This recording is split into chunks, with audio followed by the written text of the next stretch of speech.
যখন কোন বান্দা বান্দিকে কাফন করিয়ে জানাজা দিয়ে কবরের দিকে নিয়ে যাওয়া হয়, ওই সময় ফেরেশতা তাকে দেখাতে লাগে, ওরে আল্লাহর বান্দা রে তোর ঠিকানা দেখ, ওরে আল্লাহর বান্দি রে তোর ঠিকানা দেখ। জানি না আব্বাসে কি দেখাবে আমার জানা নাই। ওরে আমার বান্দা বান্দি রে দেখ, আল্লাহর ফেরেশতা দেখাবে যারা গুনাহগার হবে তাদেরকে আল্লাহ জাহান্নামের আযাব দেখাবে।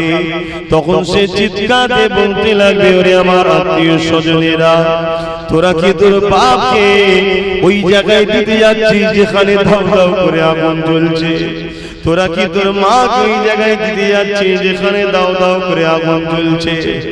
দৈনিক কবর চারটে কথা বলে থাকে, ওরে আমার আল্লাহর বান্দা বান্দি রে, আমি কবর একা থাকার ঘর তৈরি হয়ে আয়, আমি কবর অন্ধকার থাকার ঘর আলোর সাথে করে নিয়ে আয়, আমি কবর পোকামাকড়ের ঘর ব্যবস্থা করে নিয়ে আয়। এই কবর দৈনিক আমাদেরকে ঘোষণা করতে লেগেছে, কিন্তু আমরা বেখিয়াল গাফিল হয়ে গেছি। কিন্তু এই মুহূর্তে যতজন এসেছেন সবার অন্তরে কিন্তু কবরের চিন্তা হচ্ছে না হয়নি? জোরে বলুন, আর একটু জোরে বলুন। ছেলেটা বলে, ইয়া রাসূলুল্লাহ, ইয়া হাবিবাল্লাহ, হুজুর আমার আব্বা জান ইন্তেকাল হয়ে গেছে। আল্লাহ নবী দু চোখ দিয়ে পানি এসে গেলেন, দয়া নবী কেঁদে উঠলেন। নবী আমার বলতে লাগলেন, বাবারে কুল্লু নাফসিন যায়কাতুল মউত, প্রতিটা নফসকে মৃত্যুর স্বাদ চাখতে হবে বাবা, সবর করো। ইন্না লিল্লাহি ওয়া ইন্না ইলাইহি রাজিউন, সবর করো বাবা। এ বাবা ছেলে, তুমি তোমার আব্বাকে ভালোবাসো, এই মায়া মমতা আল্লাহর দান, তাই তোমার দিল কেঁদেছে। তবে বাবা তুমি তোমার বাপের কাজগুলো করো বাবা। ইয়া রাসূলুল্লাহ, হাবিবাল্লাহ, হুজুর আমি কাজগুলো করে আপনার কাছে এসেছি। বাবা কি কাজ করেছো? ছেলেটা বলতে লেগেছে, হুজুর আমি আমার আব্বাকে পাক পবিত্র ভাবে গোসল দিয়েছি, তেনাকে কাফন পরিয়েছি, খাটিয়ায় নিয়ে যে জানাজা আদায় করিয়েছি, কবরস্থানে নিয়ে যে কবরস্থ করেছি, মাটি মনজিল করেছি। মিনহা খালাকনাকুম ওয়া ফিহা নুঈদুকুম ওয়া মিনহা নুখরিজুকুম, মাটি মনজিল দিয়ে চলে এসেছে। আল্লাহ নবী বলেছিলেন, এ বাবা ছেলে এখনো তোমার কিছু কাজ আছে।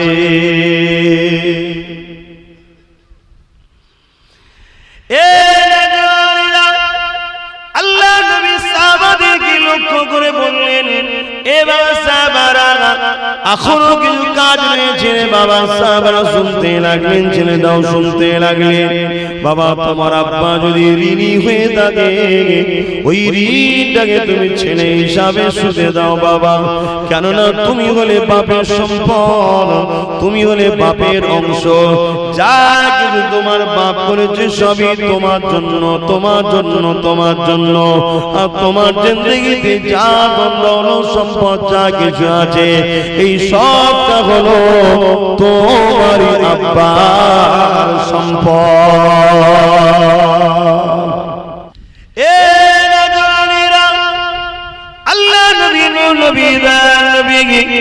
ছেলেটাকে বলতে লাগলেন, বাবা তোমার আব্বা যদি কিছু ঋণ করে থাকে, ঋণটাকে শোধ করে দাও বাবা।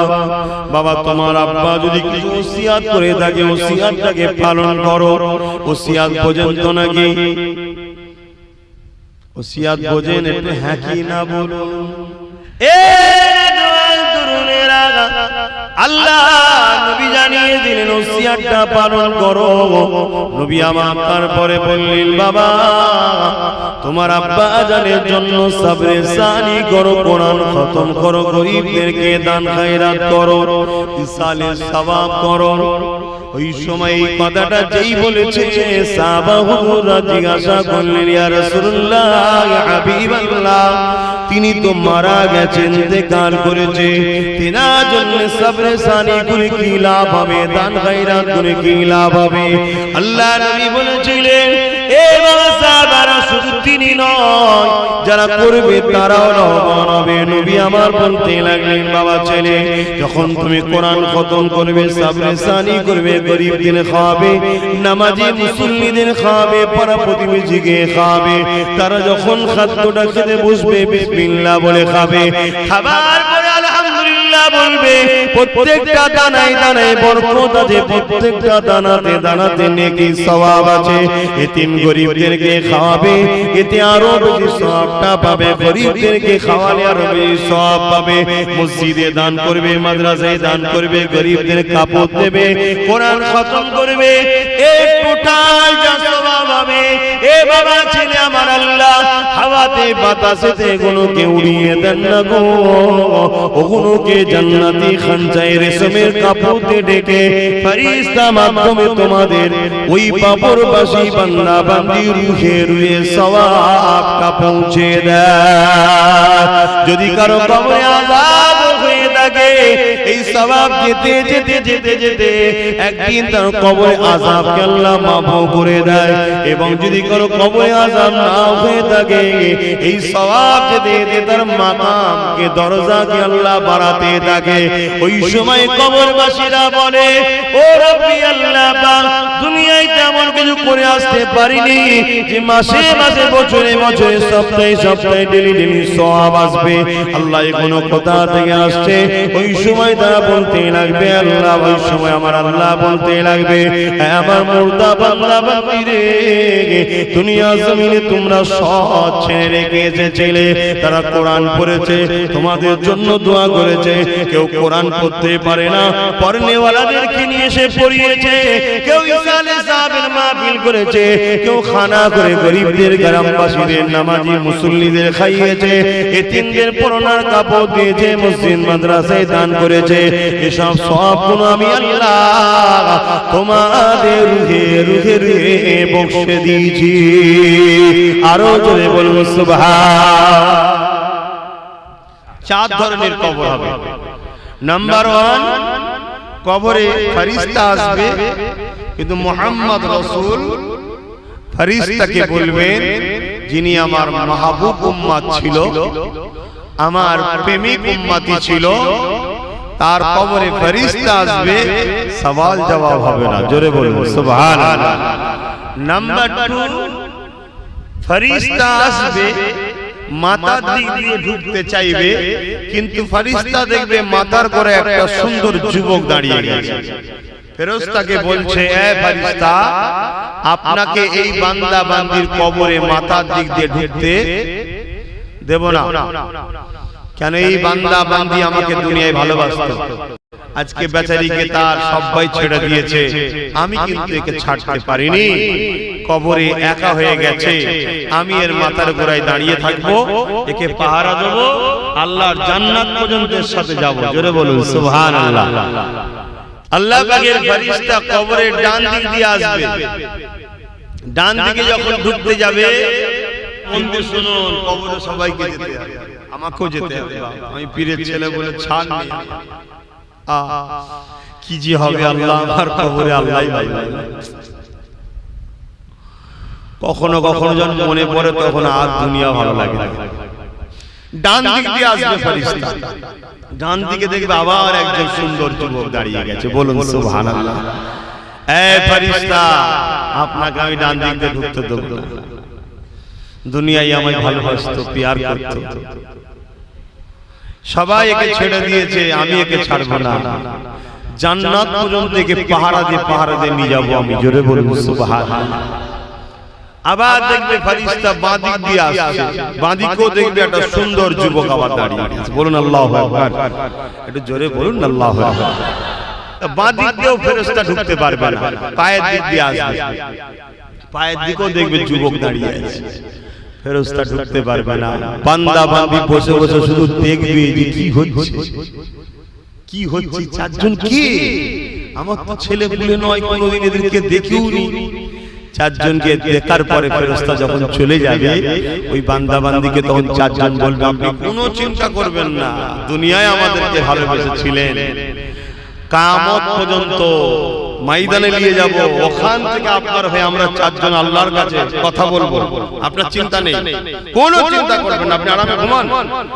আপনাকে জান্নাতে পৌঁছানো পর্যন্ত আমাদের দায়িত্ব। জোরে বলুন সুবহানাল্লাহ।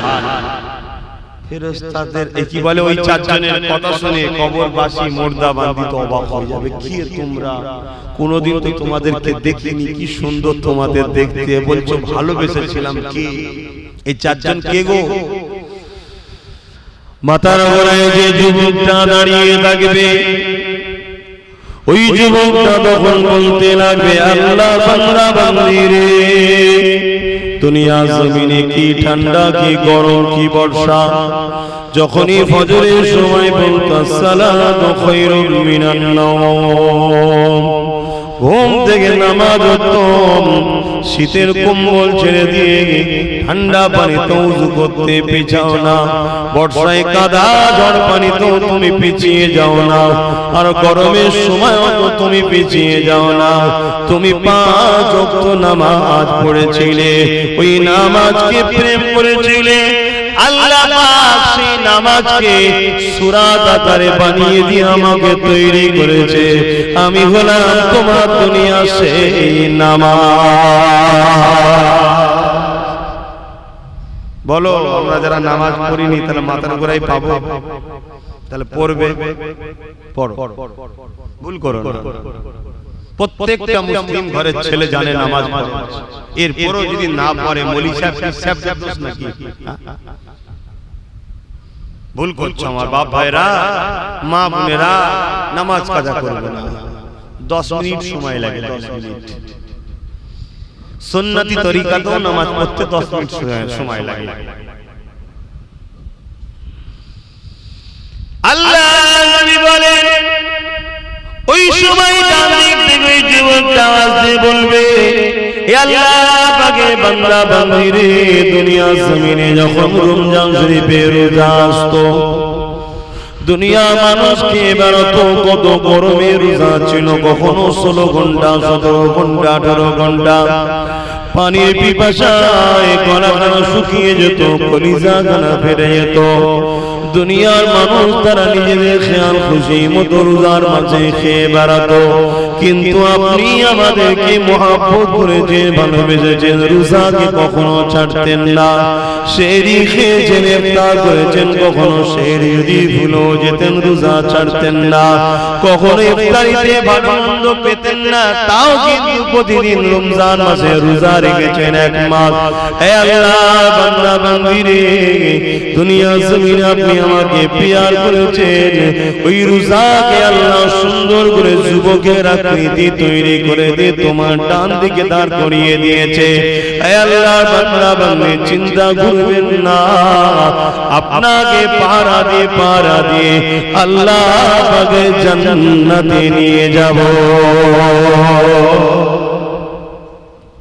তবুও তো গরিব এলাকার ছেলেরা রোজা রাখে, শহর এলাকার ছেলেরা তো রোজাই আজকাল ছেড়ে গেছে। মুসলমানের ছেলে আমার অবাক লাগে, শতকরা মনে হয় 60% মুসলমান রোজা রাখে না। আর মাঝে মাঝে যখন এগুলো ভাবি, আর তখন কিন্তু একটা কথা আমার দিলে আসে, খোদা তুমি কত সবরকারী,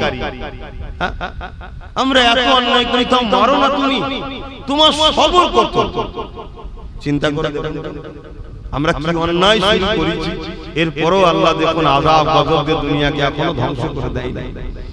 সুযোগ আমাদেরকে এখনো দিয়েছে যে একবার যদি ডাকিস সব maaf করে দেব। জোরে বলুন সুবহানাল্লাহ। আল্লাহ নবী বলেন, ওই সময় বাদিকে যখন এই যুবকটা বলতে লাগবে, ওরে আল্লাহর বান্দা বান্দি রে, দুনিয়া জমিনে আপনি কোরআন তেলাওয়াত করতেন, আল্লাহর কালামকে আপনি তেলাওয়াত করেছেন, ওই কালামুল্লাহ তেলাওয়াতের যে সওয়াবটা হতো, ওই সওয়াব আল্লাহ আমাকে একটা সুন্দর যুবক বানিয়ে দিয়েছে। আর এক রাতের মধ্যে রয়েছে আপনি দুনিয়া জমিনে যাকাত দিয়েছেন, আর এক রাতের মধ্যে রয়েছে আপনি হজ করেছেন। ধনীদের জন্য এই দুটো, কিন্তু গরিবের জন্য এই দুটো নয়। তাই কালামুল্লাহ শরীফ তিলাওয়াত করার জন্য ওই সুন্দর যুবক দাঁড় করিয়ে দেবে। কেন? কোরআন তেলাওয়াত বড় লোকরাও করবে, গরিবরাও করবে, সবার জন্য তো কোরআন তেলাওয়াত করতে হবে। ওই কোরআন তেলাওয়াত করার জন্য আল্লাহ আমাকে সুন্দর যুবক বানিয়ে দিয়েছে। চিন্তা করবেন না, আপনি ঘুমাতে থাকেন, আল্লাহর জান্নাত পর্যন্ত আপনার সাথে থাকবো। এখানে একটা ছোট্ট কথা বলে দিই, সমাজে নতুন একটা বাতিল ফেরকা বাইর হয়েছে। এই কথা বললে আপনারা বেজার হবেন না তো? একটা ভাই তার ভাইকে ভুল রাস্তা সম্বন্ধে সচেতন করবে না করবে না? একটা বাপ তার বাচ্চাকে ভুল রাস্তা সম্বন্ধে সচেতন করবে না করবে না? আপনাদের সঙ্গে আমাদের সম্পর্ক অনেক দিক দিয়ে আছে, কিন্তু একটা সম্পর্ক হলো আপনি আমি হলাম এক পীরের মুরিদ, পীর ভাই, ঠিক না বেটি? এতে আরো 10 জনের থেকে আমার আপনার উপরে একটু জোর বেশি আছে না কম আছে?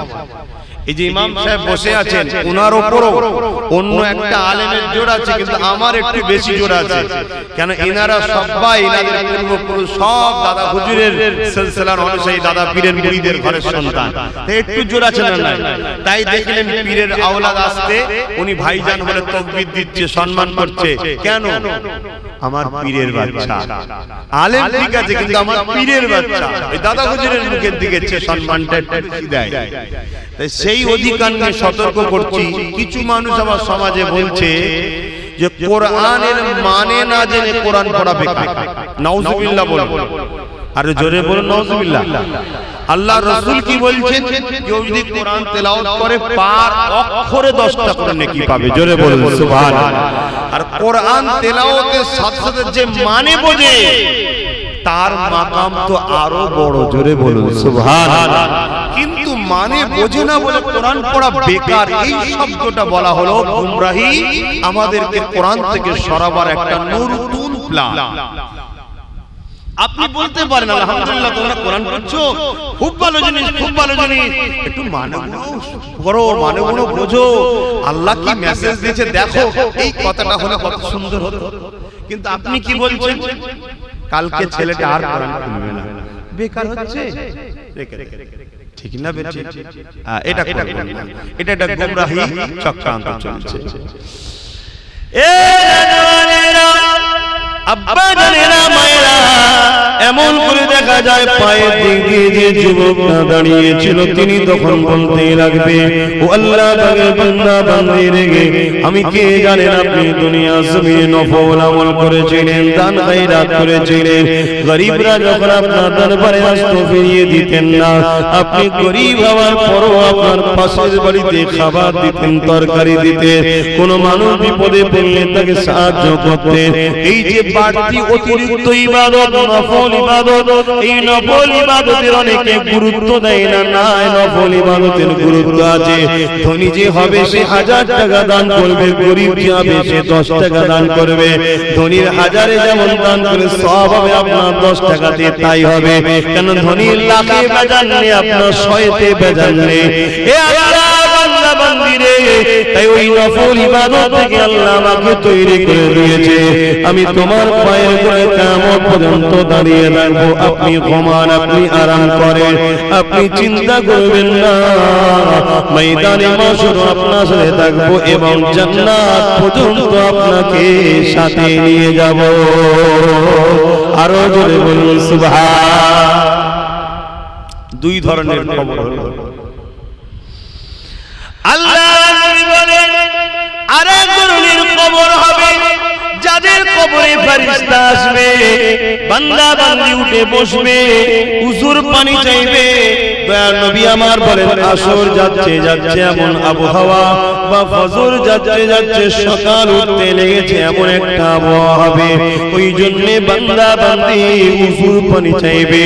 দুনিয়া জমিনে যাদের নামাজ পড়া অভ্যাস ছিল উজুর পানি চাইবে, ওই সময় ফেরেশতা বলবে উজু করতে হবে না, কেননা এটা তোমার দুনিয়া নয়, এটা হলো কবরের জায়গা। এখানে আর কোনো ইবাদত নয়, ওটা দুনিয়াতে ছিল পরীক্ষা, এখানে আর ইবাদত নয়। এই যুবকেরা তিনটে প্রশ্ন করবে মান রাব্বুকা, তোমার রবকে, রব্বি আল্লাহ, মা দীনুকা, তোমার দিন কি, দ্বীন ইসলাম, মান নবিয়ুকা, তোমার নবীকে, নবী মুহাম্মদুর রাসূলুল্লাহ তিনটে প্রশ্ন করবে। জবাবটা যদি সঠিক দিয়ে দিতে পারে সঙ্গে সঙ্গে আবার এক রহমতের ফেরেশতা দুজন আসবে জান্নাতি খাঞ্চা নিয়ে, হীরে মোতির মালা নিয়ে, কেননা সে আল্লাহর প্রিয় বান্দা বান্দি, তার গলায় পড়াবে। পড়াতে গিয়ে ফেরেশতাদের মধ্যে টানাটানি শুরু হয়ে যাবে, আমি পড়াবো, আমি পড়াবো, আমি পড়াবো। নেক বান্দা বান্দিকে ওই হাতটা চট করে ছিঁড়ে যাবে, ঝরঝর করে কবরে মতির হারগুলো পড়ে যাবে। দুনিয়ার মতি নয়, আল্লাহর জান্নাতি মতি, যার এত চমক রয়েছে, কবরে আলোয় আলোকিত হয়ে যাবে।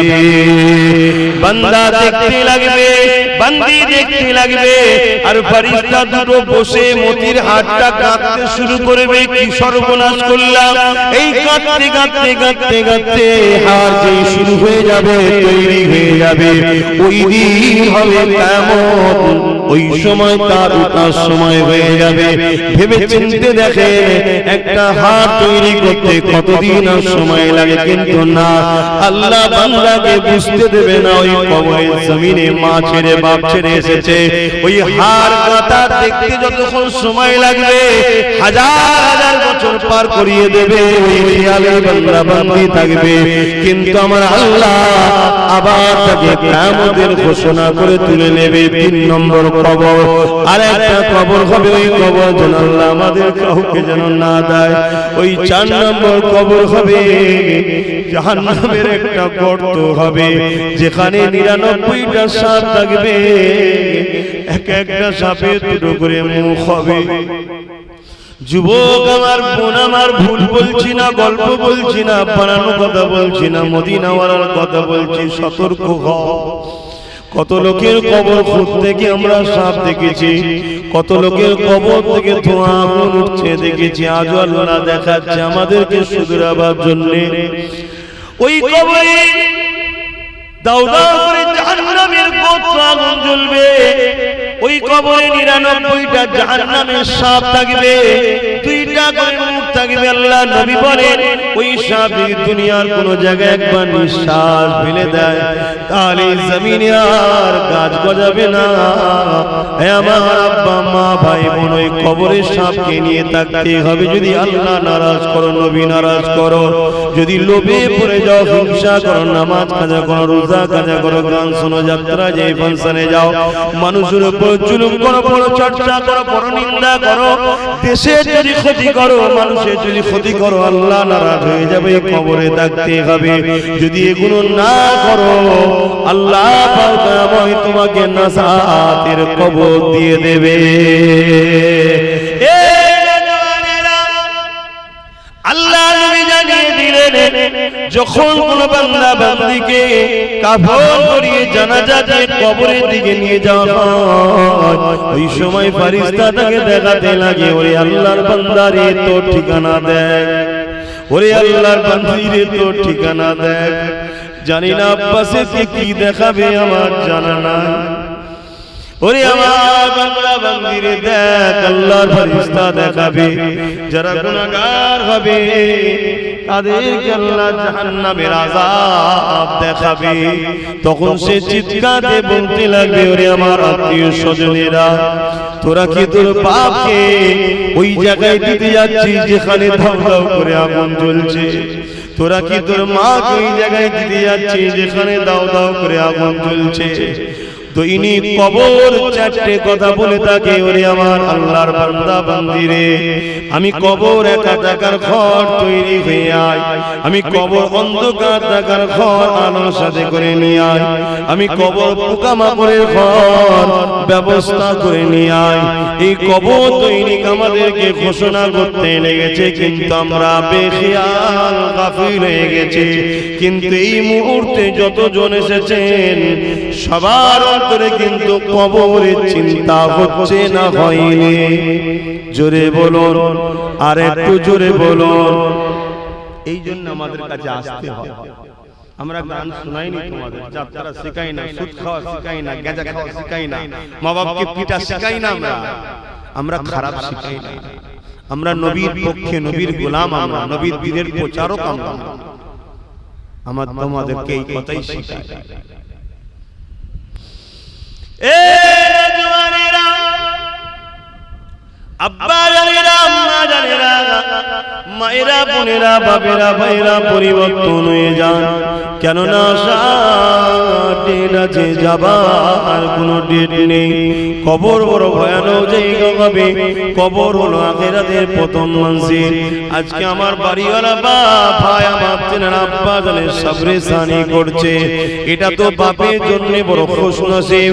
অনেক এমন ছেলে আছে তো বাপ মারা গেছে, ভুলে গেছে, না কবর জিয়ারত করে, না দোয়া চাই, না কোনো দোয়াতে শরীক হয়, না নিজে কখনো বাপের কবরের সামনে গিয়ে দাঁড়িয়ে যায়।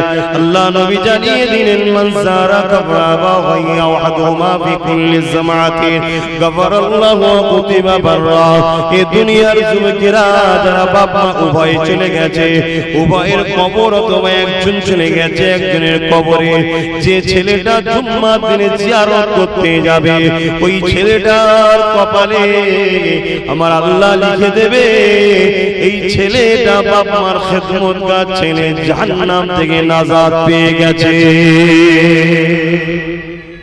আমাদের ছেলেরা তো যায় না, যায় জুম্মার দিনে কবর জিয়ারত করতে যায়। আর যদিও বা যায়, আবার একদল মানুষ কবরে জিয়ারতকে হারাম বলে দিচ্ছে, শিরক বলে দিচ্ছে, বলছে না, ঘাবড়ে যাচ্ছে ছেলেরা। জিয়ারত শব্দের মানে হচ্ছে দর্শন করা। তাই বুখারীর হাদিসে আছে, কবরবাসীর কাছে গিয়ে আপনি বলবেন, আসসালামু আলাইকুম ইয়া আহলুল কবর। বুখারীর হাদিস। তার মানে, হে কবরবাসী, তোমার উপরে আল্লাহর শান্তি রহমত বর্ষণ হোক। মোটি আমরা ইট বালি পাথরকে বলি না, কবরবাসীকে বলি। আর ওলিয়া উলিয়া হলে আসসালামু আলাইকুম ইয়া আহলাল কবর ইয়া ওলি আউলিয়া। শহীদান হলে আসসালামু আলাইকুম বিমা সাবারতুম ফানি'মাল মুখবারদাত। কথা বুঝে আসছে? আর আম মানুষের কবরে শুধু আসসালামু আলাইকুম ইয়া আহলাল কবর। কিন্তু আমরা তো যাই না। অথচ রাসূল বলছেন, কেউ যদি জুম্মার দিনে যায় বাপ মা উভয়ের অথবা একজনের কবরে, ওই ছেলের কপালে আল্লাহ লিখে দেবে যে বাপ মার খেদমতগার ছেলে দোজখ থেকে নাজাত পেয়েছে। বলুন সুবহানাল্লাহ। বাপ মার সম্মান, মান রাদিয়া আনহু ওয়ালিদাহু ফালানা আনহু রাদিন। মা বাপ যার উপরে রাজি, স্বয়ং আল্লাহ বলছে আমি তাদের উপরে রাজি। জোরে বলুন সুবহানাল্লাহ। তবে মা বাপের কোনো কথা যদি আল্লাহর কথার বিরুদ্ধে হয়, ওই কথা মানা ইসলামে হারাম। কিন্তু মা বাপের সঙ্গে ঝগড়া, কথা কাটাকাটি করা, চিৎকার দিয়া চলবে না। মাথা হ্যাট করে এই কথাকে অমান্য করে সরে যেতে হবে। শুনছেন? যদি কোনো কথা আল্লাহ ও রাসূলের কথার সঙ্গে টক্কর হয়ে যায়, মা যদি বলে চুরি করলে, কথা বুঝে আসছে, কিন্তু আল্লাহ আল্লাহ রাসূল বলেছে চুরি করা হারাম। তাহলে আল্লাহ আল্লাহ রাসূলের কথাটা মানতে হবে, চুরি করলে হবে না, কিন্তু মায়ের সঙ্গে ঝগড়া করলে হবে না। মাথা হ্যাট করে সরে যেতে হবে। কথা বুঝাতে পেরেছি? তো বাপ ভাইরা, এই কবর জিয়ারত করবেন। যে কি করবেন, দরুদ শরীফ পড়বেন, সূরা ফাতিহা শরীফ পড়বেন, ইখলাস শরীফ পড়বেন, পড়ে আল্লাহর কাছে হাত তুলবেন। কার কাছে? আল্লাহর কাছে। সে বলবেন, আল্লাহ, এটা আমার দাদা, এটা আমার দাদি, এটা আমার আম্মা, এটা আমার আব্বা, এটা আমার আত্মীয়র কবর। খোদা, যদি কিছু ভুল করে থাকে তাদের হয়ে ক্ষমা চাইছি। দরুদ শরীফের সওয়াব, ফাতিহা শরীফের সওয়াব, ইখলাস শরীফের সওয়াব তাদের কবরে পৌঁছে দেন। এর ওসিলায় তাদেরকে আপনি maaf করে দেন। জোরে বলুন সুবহানাল্লাহ। এই বিষয়ে একটা রায়াত আছে। আল্লাহ নবী বসে আছেন, এমন সময় একটা যুবক ছেলে কাঁদতে কাঁদতে রাসূলের দরবারে এসেছে।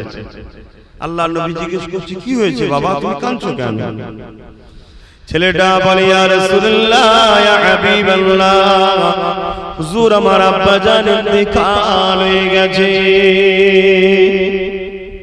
আল্লাহ নবী দু চোখ দিয়ে পানি এসে গেলেন, দয়া নবী কেঁদে উঠলেন। নবী আমার বলতে লাগলেন, বাবারে, কুল্লু নাফসিন যায়কাতুল মউত, প্রতিটা নফসকে মৃত্যুর স্বাদ চাখতে হবে বাবা, সবর করো। ইন্না লিল্লাহি ওয়া ইন্না ইলাইহি রাজিউন। সবর করো বাবা। এ বাবা ছেলে, তুমি তোমার আব্বাকে ভালোবাসো, এই মায়া মমতা আল্লাহর দান, তাই তোমার দিল কেঁদেছে। তবে বাবা তুমি তোমার বাপের কাজগুলো করো বাবা। ইয়া রাসূলুল্লাহ, হাবিবাল্লাহ, হুজুর আমি কাজগুলো করে আপনার কাছে এসেছি। বাবা কি কাজ করেছো? ছেলেটা বলতে লেগেছে, হুজুর আমি আমার আব্বাকে পাক পবিত্র ভাবে গোসল দিয়েছি, তেনাকে কাফন পরিয়েছি, খাটিয়ায় নিয়ে যে জানাজা আদায় করিয়েছি, কবরস্থানে নিয়ে যে কবরস্থ করেছি, মাটি মঞ্জিল করেছি। মিনহা খালাকনাকুম ওয়া ফিহা নুঈদুকুম ওয়া মিনহা নুখরিজুকুম, মাটি মঞ্জিল দিয়ে চলে এসেছে। আল্লাহ নবী বলেছিলেন, এ বাবা ছেলে এখনো তোমার কিছু কাজ আছে।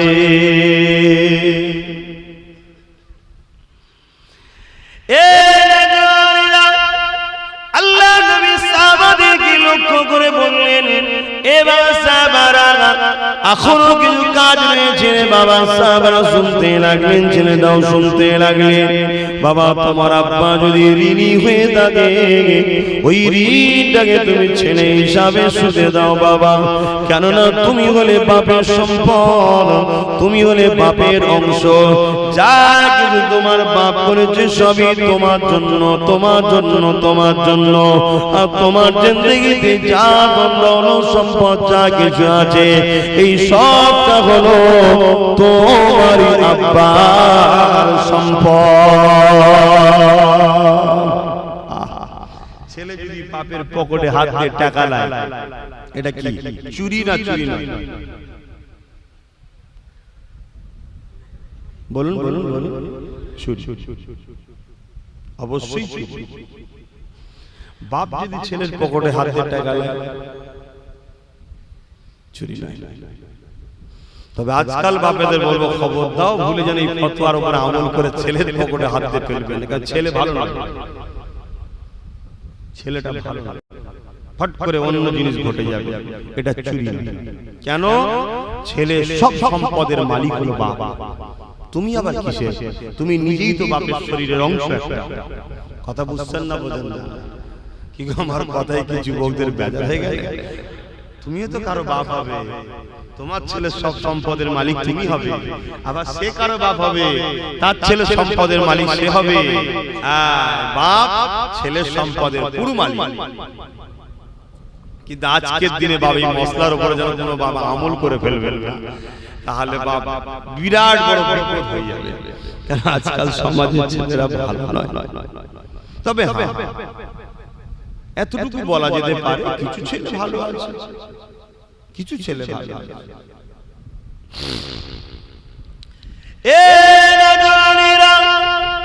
আল্লাহ নবী ছেলেটাকে বলতে লাগলেন, বাবা তোমার আব্বা যদি কিছু ঋণ করে থাকে, ঋণটাকে শোধ করে দাও বাবা। বাবা তোমার আব্বা যদি কিছু ওসিয়াত করে থাকে, ওসিয়াতটাকে পালন করো। ওসিয়াত বোঝেন তো নাকি? ওসিয়াত বোঝেন? একটু হ্যাঁ কি না বলুন।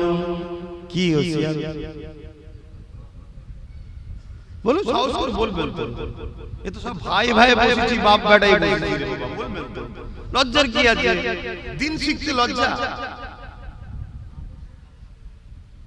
ভুল হয় বলি বলুন। ওসিয়াত কি?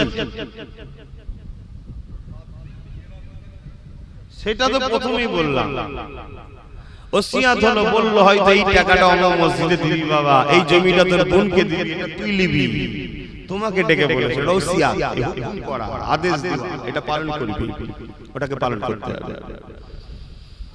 তোর বাপের একটা, আমার কারো বাপের বন্ধু থাকে, আমার অমুক জায়গায় একটা বন্ধু আছে, ছোটবেলা থেকে বন্ধু থাকে না, এই জিনিসটা তিনাকে যে পৌঁছে দিবি বাবা, এটা পালন করতে হবে, এটা হুকুম।